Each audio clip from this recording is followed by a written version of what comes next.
So we're so fortunate today to have with us Peter Hartzbeck. He is the founder and CEO of iMotions. He's in Copenhagen today. Thank you so much for joining us. Thank you very much. I'm very happy to join. It's going to be an exciting chat. So we just had a really fun time in Boston at your headquarters there with Nam, who hooked up Jesse to all of your cool equipment. We went for a ride through Boston. Jesse got really upset, which is awesome because then we could record him. And we got to see what it was like for Jesse to drive versus the car driving. And we got all this cool data. So thank you, first of all, so much for letting us do that. That was just like a really fun day for us. And it turned into a really fun video. I'd like to know more about what iMotions is all about, like what you guys do. Well, thank you, and I'm very happy that you guys had a fun day. It is for sure really inspiring to see what all these sensors can do, and I think what's most important to us here in iMotions is that we can really use it to save lives and change the world. But I'm going to come back to that. So very shortly in iMotions, we have built a behavioral research platform. So imagine a university professor or a company like a car corporation. When they start building products, it's on the very early stage, right? So the design of a car, how should the car handle sound, for example, but also building applications for inside the car. For example, a driving monitoring system where you observe a driver in the car. So iMotions, we've built a platform where you can conduct all this early stage research on human beings. And just to kind of tell what did people do before something like iMotions, then, for the last 1,000 years, we have used surveys, right? So we have asked people questions. Do you like this car color? Do you like the seat? And so on. And in general, we have used surveys to do this kind of research. But the problem about that is that it's, of course, the rational part of the brain we use. We think about what do we actually think about this color, and then we answer the question.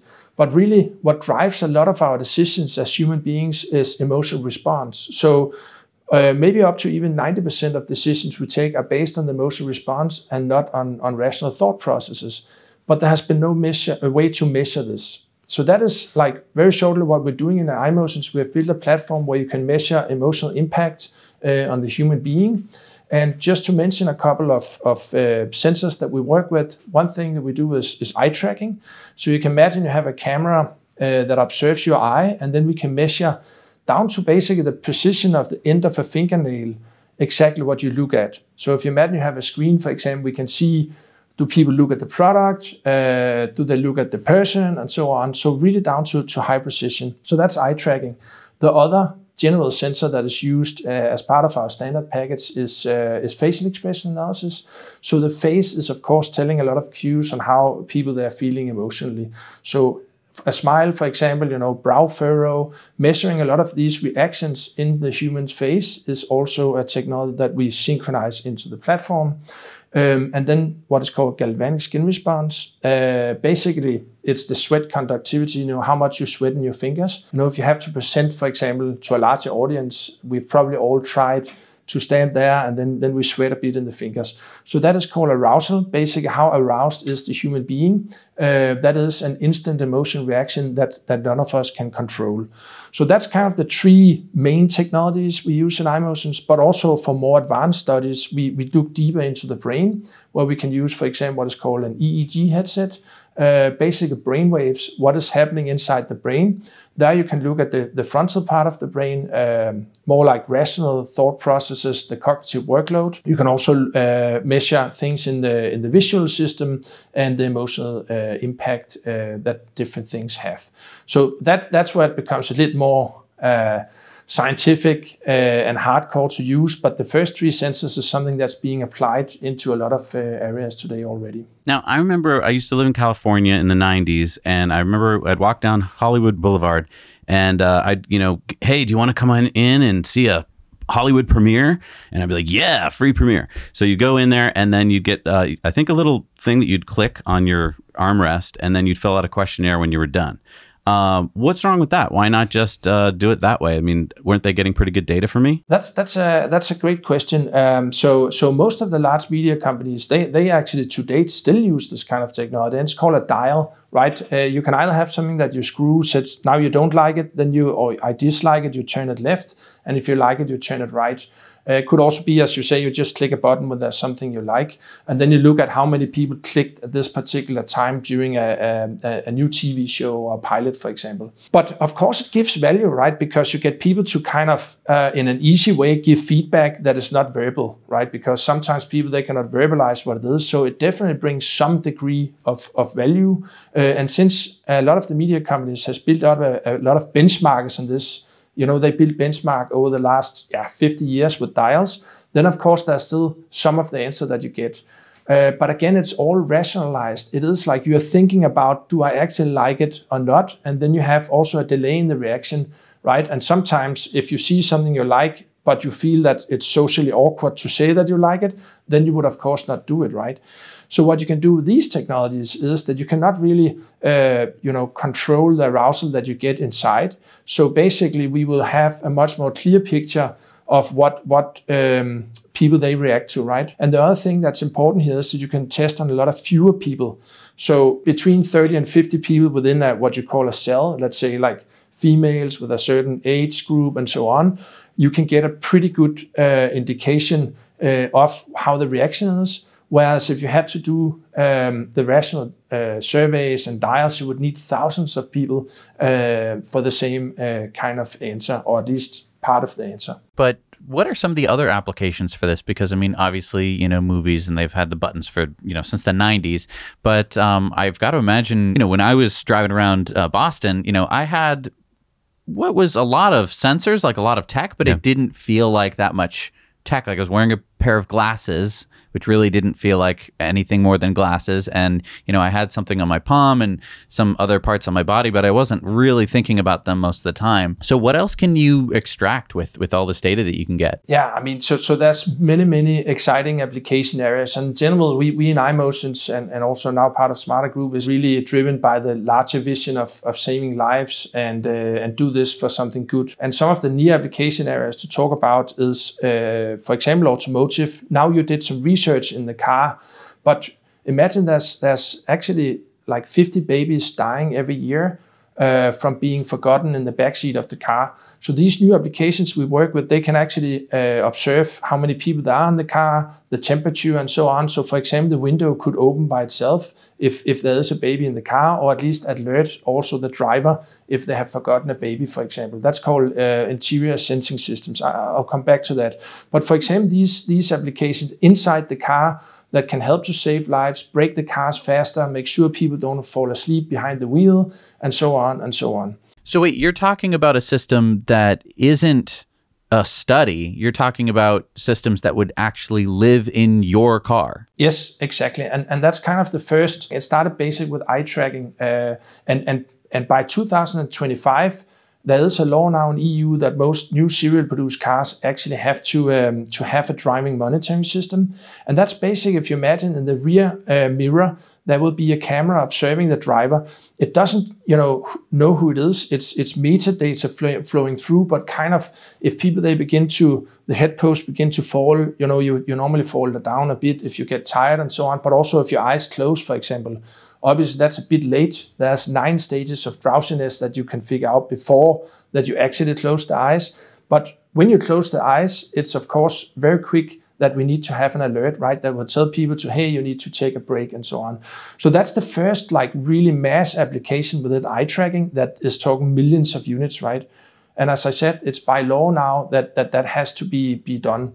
And then the next generation of that will also have what you call an interior sensing system, where it's testing the mood of the car. For example, as I said, who is in the car? Is there pets?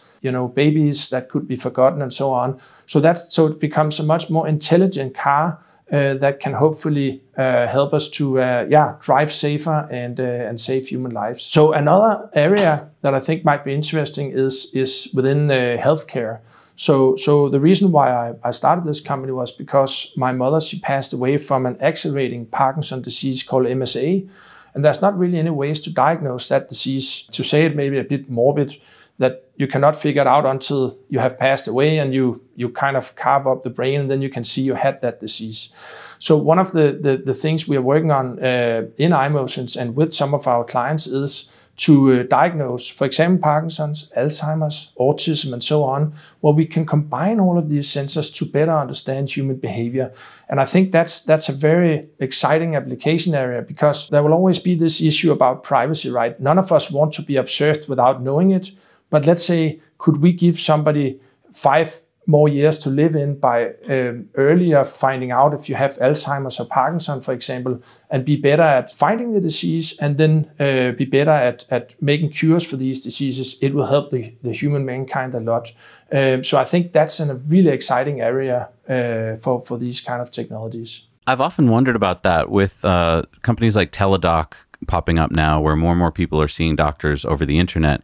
It still comes down to some basic questions, it seems, where the doctor's like, how you feeling? What's your temperature? Right? And it seems like it feels like from my perspective that we haven't really moved much forward. But you're saying now that there might be ways to actually get data for the doctor with, maybe, you put something on your body before you go to the doctor's appointment so that the doctor now knows more about you. Can you talk more about that? Like what could the doctor know about you? Well, because I'm thinking of like Star Trek, and who's the Dr. Bones? He has that little thing and he goes, oh no, it looks like he's been infected by an alien thing. Like, what you're suggesting is that we're going to be getting closer to something like that. Yeah, maybe not that close in the shorter term, but I think I hope to see that we within the next 5 to 10 years could go down to our doctor, right? As you know, you normally go down to your own doctor and you have an examination.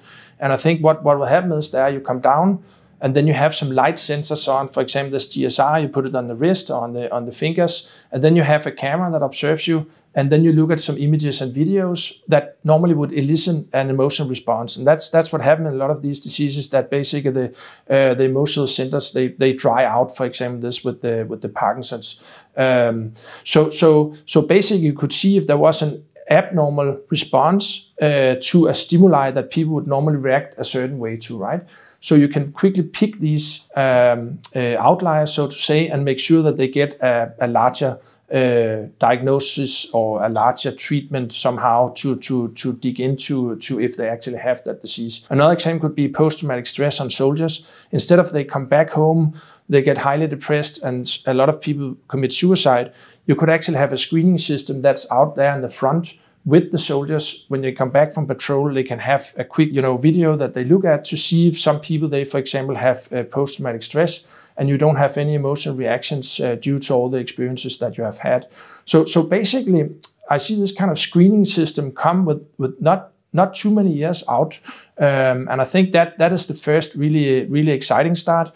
But having something that scans the bones and all that kind of stuff, I mean, that's up to somebody else. But I think with regards to neurological diseases, which is really huge today, right? Everybody having some kind of depression, Alzheimer's, Parkinson's, all these kind of lifestyle diseases that comes because that we live a lot longer, and our brains are not supposed to be living that many years, perhaps, right? And that's why maybe they begin to deteriorate faster than the body does, because we can maybe exchange parts or at least repair the body easier than we can do with the brain of this part of the evolution. So it's almost like when you go to the doctor and they take the little rubber hammer and they tap your knee to test your reflexes. It's a much more technologically advanced version of that, where they're going to test your brain with some kind of visual response, and hopefully they're going to see the proper reaction. But if you don't have that reaction, they know that there's something wrong, and they go, uh-oh. We should test you for something, and hopefully it's not a hammer that they're. Well, exactly. Yeah, exactly. No, yeah. So that could be a way to do it, and some of the other stuff we work on that might be interesting to hear about. For example, virtual reality, right? Where today, for example, one of the problems is that a lot of people that has depression, they don't even come to the doctor, right? And the problem is for them, they have social phobias, for example, so they don't even dare to go out to the street. So I think the future, we can move some of the stuff back in people's home, where we can then, for example, send out a virtual reality headset. So if you imagine that you could, for example, retrain people in an environment to go out in the shopping mall, if you don't dare to go outside your home, you could retrain people by using virtual reality, for example. And then you, of course, have the same sensors on, so you can see when do people get anxiety, when does the arousal level and the heart rate raise. If they see another person, for example, you can see they don't look them into the eyes. That's definitely like a deflecting, kind of eyesight on. They don't dare to look people into the eyes, for example, right? So that I think is also a very exciting application area that we have. When we were in Boston working with Nam, I didn't really understand before. First of all, you guys have lots of clients, like hundreds and thousands of clients. And I didn't understand. He was explaining that, like, for instance, if I was a researcher at an institution or a college and I wanted to put together a test, I might be really good at my little area of knowledge, but I may not know how to actually go about doing that test with all the technical stuff that he knows how to do. So they reach out to you and you guys figure out how to actually wire up people and, get their information from them. Kind of like what we did in Boston, right? Where, we could have had Jesse just drive and not drive, and then we could have just asked him some questions. But what was really cool was that after he drove, we could actually look at the graph and see where he was actually, his heart rate was going up, where he was sweating, and we could see where his eyeballs were looking. And it was so much more data, and it was way more information than if we had just said, like, how do you feel? And it was more accurate. Yeah, I mean, it's like you cannot really cheat the system, so to say, right? And I think just having the dialogue about the reactions here is really important, right? So look at, for example, training and simulation in the future. So let's say you want to train a pilot, like my brother-in-law is a pilot. He has to go back into the simulator every, I think 3 months or 6 months to make sure that he's still alert and all that kind of stuff. So imagine now that you put on these eye track glasses, a bit like what you guys were wearing, and then while you're in the simulator, you actually record that, and then right after the session, you go through with the trainer and say, hey, look here, at this point you didn't look at this, that could have been a dangerous situation, for example, right? So this giving transparency about people's reaction, I think is really, really very revolutionary, and it's you can use it to both also, I mean, you can make yourself better at your skill, for example, right? Or at your job. That's a really key point I hadn't realized before, which is training yourself. Because it's one thing to go do something and be like, well, you didn't do very well. It's another thing to go back and say, why didn't I do very well? Oh, that's because I wasn't looking over there. It reminds me, I'm an audio engineer, and when we'd be in the recording studio, we would use pitch correction software. And so when a client would come in and sing something, and later we could show them why they were flat or sharp, and physically see it on the screen, they learn so much faster than just saying, yeah, you didn't sing that right. Mm-hmm. I think you were flat. You know, if they can actually see a graph yeah, I mean, I'm thinking like you're talking about with a pilot. I mean, that's an application where you really want that person to get better, and to know where they're looking. And if they realize, oh, my eyes just go right over the important, number that I need to know. Wow. Yeah, because we've never really had that before. No. Yeah, you could have even wearing a GoPro or a body monitor or something like that. It just wouldn't be tracking what you're actually looking at, and then you couldn't train yourself. Let's say if there's 5 buttons that are red or whatever, how do we make sure he looks at the right one and clicks the right one, right? So, I mean, you can also use the eyesight to actually visualize better to the people who are standing and has to guide you, right? Or a bump. Like if you have to detonate a bomb, for example, I mean, of course you can set the red wire and the green wire, but it's never 2 red wires, right? So I mean, what if it was, and this is like, it's the one at the left or the right, or so I mean, this is going to be very interesting for guidance systems in dangerous situations. I'm thinking about when we were in the car and I got to see what Jesse was actually looking at.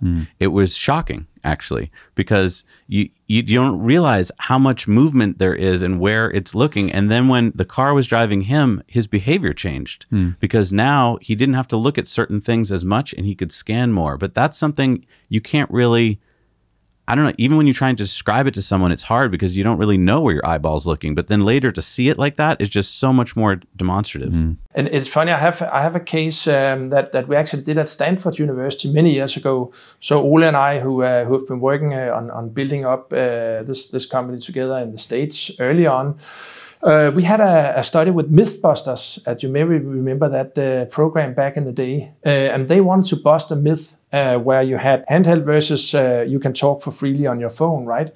And it was interesting. So we went through the simulator and that is based on Stanford, and you could see almost everybody, first of all, they killed somebody, right? And it was even, and it actually showed precisely that it's the same as holding the hand in the phone. Up here is as distracting as if you actually just sit and you talk to your, like we all do today when we drive in the car, right, on the Bluetooth system. And it's really interesting. It's because it occupies a lot of your cognitive workload, right? You're thinking about all the stuff you're saying on the phone, and then you still lose sight of what happens in the traffic. And that is really kind of dangerous to think about, right? And we couldn't see there was a difference. That's a pretty funny episode. So when we were in Boston, I was wearing quite a bit of equipment. Nam was saying, I was holding, what was it, a multi-$1,000 pair of glasses and wearing them.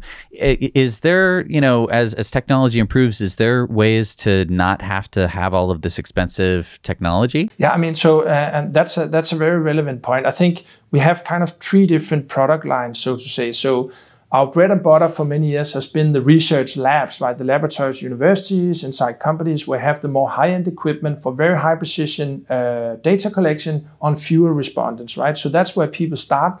That's really, really fundamental for doing great research. And also the price of a lab there is a bit higher, right? But of course, it's not as scalable. So here during COVID, what we did was that we accelerated the innovation on the online side. So we actually have a product now where we can use all the experience we already built up for the study design, but we can actually deploy the study online. So we built a technology that can measure eye tracking out of the web camera on your computer or the laptop. So that is very revolutionary. But of course, the quality is never going to be as good as the bar eye tracker, that is sitting, that has infrared cannons. That's a longer explanation for why that's more precise. But we're getting, with this 2.0 generation of the web-based eye tracking algorithm, really, really far, I think. And then, of course, out of that camera, you also have the head pose, For example, you have subtle movements back and forth. If you're excited about something or interested in something, you move slightly closer. If you get a bit bored, you move backwards. So we can also measure the distance to the screen, for example. So, and then all the facial expression like happiness, sad, all that kind of stuff. And also the raw face data, brow furrow and so on. So those data you can actually get out of the web camera and then combine it with a survey. But what really wild about that is that you're not stuck in the lab. You can actually send, let's say that you are Facebook and you want to test on some people in Colombia. You send the study out through a panel company, they get a link, they look at the stuff, and then it comes right back up to your computer. You can then send a study out in Africa and one in Asia and then one in Copenhagen or wherever you are. So basically you can go global with your response and your consumers right away. So you can, for example, test what's the difference of the Chinese consumers versus the US consumers. And I think, for example, in marketing messaging, it's a huge problem that people react differently to this. They see different things in Asia versus US, for example, right? And how do you know? And now you can deploy a study and send it out right away. So that's but with fewer sensors, right? And less precision. So you need more respondents, maybe 1,000 or 500 people for a study instead of the 30 to 50 we talked about before. And then the third part of the vision is the mobile phone as a lab where you have smaller wearable sensors that you actually bring around with you. So we observe people over longer time. So if you try to take this into the healthcare industry for the future, you could, for example, have people going to the doctor, as we talked about, sitting in front of the system and with the high-end sensors and say, hey, we need to observe you some more. You could then from your home participate in some follow-up online surveys where you sit on your laptop in your home and then be diagnosed that way. And then, for example, then you could observe people when you know they have the disease. You can observe them through the mobile phone app where you have these different sensors and vitals that you observe on the patient so you can interact with the patient and also learn more about how they're feeling and so on. So that's kind of the evolution and the vision of where we are with this research platform. So those 3 areas, the in-lab research, high-end precision, online, fast and scalable, global, and then the third one is the longitudinal studies, like longer-term observation based on the new lab of the future, which is your mobile phone. Wow. Yeah, wow. Wow. I mean, so you took something negative like COVID and you said, okay, we can't get people in labs quite as easily. So how can we kind of leverage the technology that everyone is now using, which is webcams, and you're able to turn that into eye tracking data and facial tracking data and use that. So, I mean, like you're saying, being able to, okay, we're doing a global thing and we don't have a lot of even money for it. You don't have to go out and send researchers to Asia and send researchers to South America to, assess, do all this work. You could just send a link, and then it would say, hey, can we use your camera? And you would say, yes, I agree for the, this little survey. And then you get more data per person, which means that you don't have to have quite as many surveys go out. But as you were saying, it's not as it's not as high quality data as the high precision instruments that you'd have. And then you can say often maybe a company has to choose from 10 different designs, for example. And it's not always about choosing the winner, but finding the losers, like the one that really flunk, right? If you put something on the shelf that really completely doesn't attract any attention or really, create some very negative result, those are the ones that is important to find. And then maybe the 3 best ones, they're very equal. They would probably perform quite closely to each other, right? So it's not always about picking the winner. It's about making sure you find the losing designs. Now, I mentioned that you guys have lots of clients. In fact, when we were in Boston, I saw on Nam's computer, he had a Rivian sticker. And I was like, do you just like Rivians? And he's like, actually, Rivian's one of our clients. And can you just tell us a little bit about like how you work with car companies? Yeah, I mean, I cannot talk about the specific cases. But in general, I think there's kind of, a lot of car companies need to build some kind of driving monitoring system, right? Because it has to be there by law, as I said, from 2025, 26 and onwards in EU and perhaps also in the States. These kind of laws are going to pass within the next 5 to 10 years.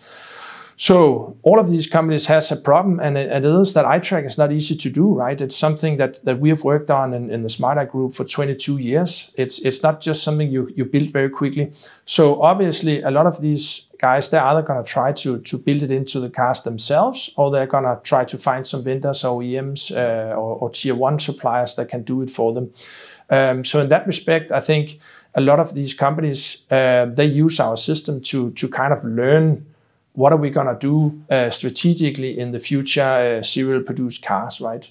And in general, just, a big area for us is also user experience. We haven't discussed that yet, but I mean, a lot of people who have a website, an app, and something like that, they can actually see how people interact. Can they find the buy button, this kind of stuff? But that's also the same with the car. How big is the windscreen, the dashboard, all that kind of stuff. You can pre-test that to see if it actually provides the information that are relevant for the driver, right? So all of this kind of stuff is what the automotive industry use it for. So with other words, early stage R&D, right? Whatever it is across the car, the look, feel, the whole user experience of driving the car, the sound of the engine, all this kind of stuff. Now, it looks to me like iMotions is growing. When we were in Boston, you had beautiful new offices. Nam was talking about how he was going to be going back to Denmark soon to visit. Can you tell me, are there people you're looking for, careers, opportunities at iMotions? Who are you looking for? Yeah, for sure. I mean, we always look for brilliant coders, right? And software developers. Primarily our development sitting here in Copenhagen, but always we look for bright people. But another interesting, I think, position that we use a lot here in iMotions, it's kind of normal people, they call it like sales engineering, but basically being a researcher that has done a lot of research, but maybe are bored with only doing one study, right, over 3 years or 5 years. So a lot of these PhDs or postdocs, they are really excited about this because they can every day in their life, in their work life, help somebody to achieve their research goal. So they would, for example, have to go out and do demos to people and show the software, but also give feedback on how they can optimally design the study for the research question they want to answer. So I think that's really, really a key group of people that we have in iMotions. Then we have salespeople like all other companies, but I think this group of researchers who are still curious about everything, right? And those are really typical, very cool group here in iMotions. I feel like there's a lot of companies and researchers out there that probably don't understand this yet. Like we talked to a lot of startups. I'm thinking of companies like Cyberlander that make a product and they do kind of what we talked about before. They ask people like, what do you want in the product? How do you And I'm thinking, again, that's probably not the right way to do it. It's probably better to actually let people interact with the product and see how they actually like it. Well, it's funny because it's something that I've noticed with like electric cars. You tell someone about an electric car and they go, and they don't really get it. And then you tell them again, you talk to them again about it, and I don't really get it. And you show them one and they go, You get them in the seat, right? And you floor it and they go, oh, I get it now. And they completely understand it. No amount of talking or rational discussion is really going to let them understand. It's really, once I felt the response of I hit the pedal and it immediately went, that's when they kind of get it. I'm wondering, your data would be able to track that and be able to see, when we had the conversation, nobody understood it. And it's a very similar thing, I think, with the data that you're going to find, is that it's not necessarily, the human brain rationally isn't going to know what it likes until it experiences something. Well, and that kind of leads me to my question, which is, if I'm a company out there that doesn't know yet that I need this service, I should probably just reach out to you guys and see what you can get for me, right? Like, I mean, this sounds like the way to do it. Yeah, I mean, there's not. It's since we have been at this for 17 years, there's not really any industries where we have to say no. Almost. I mean, you can really use this across, of course, the whole marketing side of your company, all the material, videos. If you are fast-moving consumer goods, right, out on the shelf, we can measure what attracts people on the shelf. All this early stage R&Ds, we talk about aroma, the look and feel of the whole user experience of a product. So, I mean, almost all companies would definitely be able to get value out of this. Do you have any examples of a company that came to you and was kind of like, I don't know if this is really going to help us, where they actually walked away, like, blown away by the data you could share with them? I would say that practice happens in every single demo we do. And the question is often like, how do we apply this, right? Because a lot of companies, they need to change their processes. If they have some, for example, if you use the dial as a media company, it's like you have benchmark data for the last 50 years. It's hard to just change something, because we would, of course, also give a different result, hold the purpose of it, right? So in that respect, I think that everybody's blown away by it, but how do we scale it? How do we kind of apply it the right way? But I would say, to answer the question, it's very seldom, and I still do a few demos. I love to talk to the clients. I mean, it's very easy to be blown away when you live show what these sensors can do. I mean, you guys tried it right in Boston, had a great day. So that part of it is actually. There we are lucky. It's a pretty sexy product, so to say, and interesting to see. But it's always, of course, a strategic decision to begin to apply new technologies like this. I can imagine being the editor of a TV show and getting the data back from a small audience that watched, let's say, a pilot, and knowing that, in that scene, if I just cut it a little bit differently, it'll land right. The joke will land, or the romantic scene will land better, because I have the data to show that people just weren't following it, or they were losing interest. I mean, you can say a lot of the media companies today, they lose a lot of money when they do a pilot and they don't test it with this kind of thing, and they end up doing a season of something that nobody wants to see after episode 1, because it didn't attract the audience the right way, or the demographic that they tested on, or they didn't test the right demographics, right? Saying, hey, this let's say Desperate Housewives, it's, I guess, mostly the female population that thinks that's fun to look at. I've also seen it, but in general, that's probably the demographics that they wanted to target. So, I mean, if they had tested this on the population, they could have learned a lot. And basically, exactly as you say, when does the point drop? It's very easy to see in the GSR signal, right? When you have peaks there, I mean, it would show right away. So just to be sure that you take the right decision, this is a must to use, and it's definitely going to be the future for all kinds of pre-testing inside the media industry. When we were in Boston, Nam was getting really excited to talk about the fact that there's so many more sensors coming out. They're getting smaller and faster and cheaper. Are you feeling that? Is that making a difference in your industry? Yeah, I'm happy you asked that question, because so we have always been a software company. We believe that the software is what really drives the usage here and so on, right?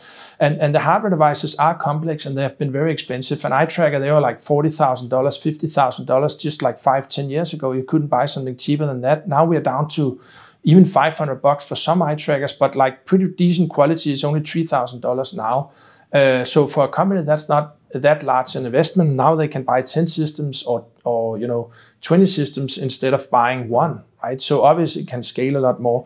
But we have really been waiting for the industry to push forward with getting the hardware prices down so that we can scale up the usage. And that is definitely happening now. So the evolution we see is smaller and smaller hardware devices, less and less intrusive, and at a level where it's actually affordable to buy it, even in VR headsets, right? That consumers would even be able to buy something with eye tracking within the next couple of years. So I think that is really exciting, and that has also brought us into a new area here recently that I think might be interesting to talk about, and that is The new lab is basically this. Now I don't have my phone right here, but actually the lab is the phone. So with smaller patches, wearing like a polar band, for example, to have an observation of patients in their home. Let's say that you have there's accelerometers inside these patches, for example, together with they still also test heart rate, GSR, and other signals. So, for example, if you fall, the device will know that, and then it can trigger a survey. How are you doing, and so on. And it can be triggered by beacons. So let's say that you have somebody who needs help to go to the bathroom. The system will know that now the person is going into the bathroom. We need to ask if they're okay afterwards, for example. So you can actually have much more interaction with the patients in their home. And I think that's also really, really exciting. But of course, we're still waiting a bit more for the evolution of these sensors so they get small enough to not be a burden to walk around with. And also the recording time, right? That it's now we're talking about weeks or months of observation, which is very different from going in front of something, sit there half an hour, and then you leave and get paid for your study, right? But that's where the future is heading, much more longitudinal studies, it's called, under longer observation. And that would also be interesting to mention the car, right? I mean, try to imagine how much time we spend in the car. And if, for example, your heart rate is going crazy and so on, that we could hopefully save a lot of lives by seeing or calling a doctor, for example, or something like that automatically from the car, right? We begin to have these systems, but we still have to manually click a button or something like that, and that might actually be too late, right? This seems like it's going to disrupt every industry it touches, or is disrupting every. I mean, like every we're talking entertainment, we're talking cars, we're talking healthcare. Like everything you touch, it seems like you're going to be able to move forward that industry so much faster than it ever could before. Yeah, I mean that's the plan. It's been the long-term plan. As said, we are 17 years in iMotions and Smart Eye Group that we recently merged with that owns the eye tracking technology. They have been doing driving monitoring systems for 22 years. So it's been taking a long time, but we are getting there, and now we begin to see it work in mass applications, right? Which is exciting.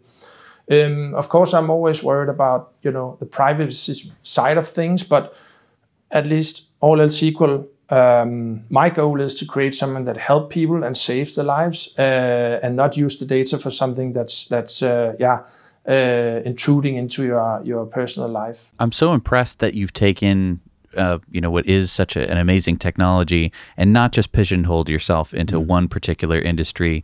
We're the specialists in terms of this one thing. You're talking everything that this application can be used for. It sounds like you're trying to actively put that application, use it as something to help people. And I think that's really impressive. And I think that really shows that you completely understand the technology. You're not just trying to make a little cottage industry out of something where we've had advancement. And I think that is where true disruption happens, is where we have this advancement in technology, and then you apply it across the entire, human tech tree, so to speak, of like, well, how can I improve that? How can I improve this? And if you're getting, even 5% across the board of all the different things that you can add it to, you're dramatically increasing what we can accomplish as a species. Yeah, it seems like in one of those video games where you allow a company to up their tech and immediately get the profit from it. Yeah, I know, right? I mean, any company can just reach out to you now and like immediately get a bonus for it. Yeah. I mean, that would be fantastic. I mean, we have been patient, and we know it's we are in it for the long game, right? And we know that's what it takes. And my colleague Martin, who's running the Smart Eye Group, we both have a very long-term vision for this, and that's why we are really happy that we brought the technologies together so we can take the right decisions to build products that can really save lives. Peter, if there are researchers or companies out there that are interested in learning more, where should they go? Well, I mean, iMotions.com with an S in the end, imotions.com is the best place to start. And there you can find whatever application areas we have talked about: training, simulation, fast-moving consumer goods, all this kind of stuff. And then give us a call. The phone is on the site, but also an email to sales@imotions.com, and also freely reach out to me on LinkedIn. I'm very active on LinkedIn and love to talk about these things. So feel free to reach out. Peter, it's been so exciting hanging out with you, and thank you again for hosting us in Boston. That was like one of the best days driving in Boston I've ever had, which isn't saying much, I know, but it was so much fun. Yeah, no, I wish I was there, man. You know, I had to stay here in Copenhagen, but hopefully we get to take a drive another time. And you're always welcome here in Copenhagen, of course, or in Gothenburg at our 2 headquarters. Perfect. Well, you know, when we have a roadster or something, we'll come to Copenhagen. We'll do it all over again. Yeah. See if we can beat the highest GSR spike you've ever had with the Tesla Roadster. Awesome. That sounds fun. So thank you guys for listening to us, and very excited to be part of it.